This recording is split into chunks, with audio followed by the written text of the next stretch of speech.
Hello friends, मैं ਕਰਮਵੀਰ ਸਿੰਘ ਸਵਾਗਤ ਕਰਦਾ ਜੀ ਤੁਹਾਡਾ ਸਭ ਦਾ ਤੁਹਾਡੇ ਆਪਣੇ ਚੈਨਲ ਪੰਜਾਬ ਐਜੂਕੇਸ਼ਨ ਬਾਏ ਕਰਮ ਉੱਪਰ। ਅੱਜ ਦੀ ਜੋ ਆਪਣੀ ਵੀਡੀਓ ਹੋਣ ਜਾ ਰਹੀ ਹੈ ਜੀ, ਇਹ ਹੈ ਸਿੱਖ ਧਰਮ ਦੀ ਤੀਸਰੀ ਵੀਡੀਓ। ਦੋ ਵੀਡੀਓ ਦੇ ਵਿੱਚ ਜੀ ਆਲਰੇਡੀ ਆਪਾਂ ਪਹਿਲੇ 9 ਗੁਰੂਆਂ ਦੇ ਬਾਰੇ ਪੜ੍ਹ ਚੁੱਕੇ ਹਾਂ। ਅੱਜ ਦੀ ਵੀਡੀਓ ਦੇ ਵਿੱਚ ਜੀ ਆਪਾਂ ਸਿੱਖ ਧਰਮ ਦੇ 10ਵੇਂ ਗੁਰੂ ਯਾਨੀ ਕਿ ਸ਼੍ਰੀ ਗੁਰੂ ਗੋਬਿੰਦ ਸਿੰਘ ਜੀ ਦੇ ਜੀਵਨ ਨੂੰ ਪੜ੍ਹਨ ਜਾ ਰਹੇ ਹਾਂ। ਜੋ एग्जाम पॉइंट ऑफ व्यू तो अपने लिए इंपॉर्टेंट है, जो सारा अज की वीडियो के विच आपां कवर करांगे। इसलिए जी तुसीं इस वीडियो नूं बिना स्किप किए एंड तक जरूर देखना है। जेकर तुसीं first time Punjab education channel पर विजिट कर रहे हो तो चैनल नूं हुणे सबसक्राइब कर लो जी, नाल वाला बैल आइकन प्रेस करके ऑल ते क्लिक कर लो ताकि जदों भी कोई नवीं वीडियो अपलोड होवे तो तुहाडे तक नोटिफिकेशन आ जाए तो तुसीं किसी भी वीडियो नूं मिस ना करो। इस दे नाल जी सारिया ही वीडियो का फ्री ऑफ कॉस्ट PDF लैन लई पंजाब एजुकेशन चैनल नूं हुण तुसीं टैलीग्राम ऐप ते भी ज्वाइन कर सकते हो, जिसका लिंक जी तुहानूं डिस्क्रिप्शन बॉक्स ते पिन कमेंट च दोनों जगह ते मिल जाएगा। हुण शुरू करते हैं जी आपां अज दी अपनी यह वीडियो। ਅੱਜ ਦੇ ਆਪਣੇ ਟੌਪਿਕ ਨੂੰ ਸਟਾਰਟ ਕਰਨ ਤੋਂ ਪਹਿਲਾਂ ਆਪਾਂ ਵੇਖ ਲੈਂਦੇ ਹਾਂ ਜੀ ਉਹ ਪੁਆਇੰਟਸ ਜਿਨ੍ਹਾਂ ਨੂੰ ਅੱਜ ਦੀ ਵੀਡੀਓ ਦੇ ਵਿੱਚ ਆਪਾਂ ਪੜ੍ਹਨ ਜਾ ਰਹੇ ਹਾਂ। ਸਭ ਤੋਂ ਪਹਿਲਾਂ ਆਪਾਂ ਵੇਖਾਂਗੇ ਜੀ ਗੁਰੂ ਗੋਬਿੰਦ ਸਿੰਘ ਜੀ ਦੇ ਜਨਮ ਬਾਰੇ ਅਤੇ ਇਹਨਾਂ ਦੇ ਮਾਤਾ ਪਿਤਾ ਕੌਣ ਸੀ ਉਹਨਾਂ ਦੇ ਬਾਰੇ ਜਾਣਾਂਗੇ।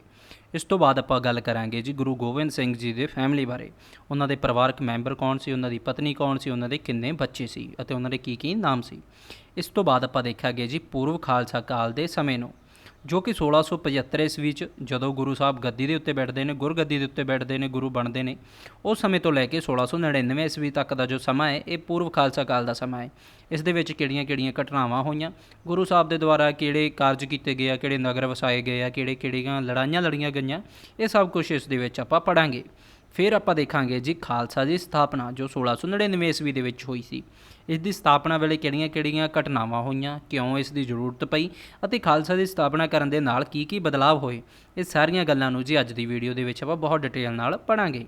ਇਸ ਤੋਂ ਬਾਅਦ ਆਪਾਂ ਗੱਲ ਕਰਾਂਗੇ ਜੀ ਉੱਤਰ ਖਾਲਸਾ ਕਾਲ ਦੀ, ਜੋ 1699 ਈਸਵੀ ਤੋਂ ਲੈ ਕੇ ਜਦੋਂ ਖਾਲਸਾ ਦੀ ਸਾਜਨਾ ਹੋ ਜਾਂਦੀ ਹੈ, ਉਸ ਸਮੇਂ ਤੋਂ ਲੈ ਕੇ 1708 ਈਸਵੀ ਤੱਕ, ਜਦੋਂ ਤੱਕ ਗੁਰੂ ਸਾਹਿਬ ਜੋਤੀ ਜੋਤ ਨਹੀਂ ਸਮਾਉਂਦੇ, ਉਦੋਂ ਤੱਕ ਦਾ ਜੋ ਸਮਾਂ ਹੈ ਜੀ ਇਸ ਨੂੰ ਉੱਤਰ ਖਾਲਸਾ ਕਾਲ ਆਪਾਂ ਕਹਿੰਦੇ ਹਾਂ।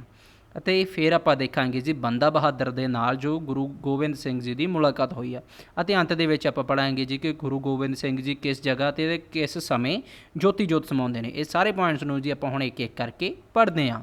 ਸ਼੍ਰੀ ਗੁਰੂ ਗੋਬਿੰਦ ਸਿੰਘ ਜੀ 1675 ਈਸਵੀ ਦੇ ਵਿੱਚ ਸਿੱਖਾਂ ਦੇ 10ਵੇਂ ਗੁਰੂ ਬਣਦੇ ਨੇ। ਆਪਾਂ ਨੂੰ ਸਭ ਨੂੰ ਪਤਾ ਹੈ ਕਿ ਜੋ 10ਵੇਂ ਗੁਰੂ ਸੀ, ਪਰ ਯਾਦ ਕੀ ਰੱਖਣਾ ਹੈ ਕਿ 1675 ਈਸਵੀ ਦੇ ਵਿੱਚ ਇਹ ਗੁਰੂ ਬਣਦੇ ਨੇ।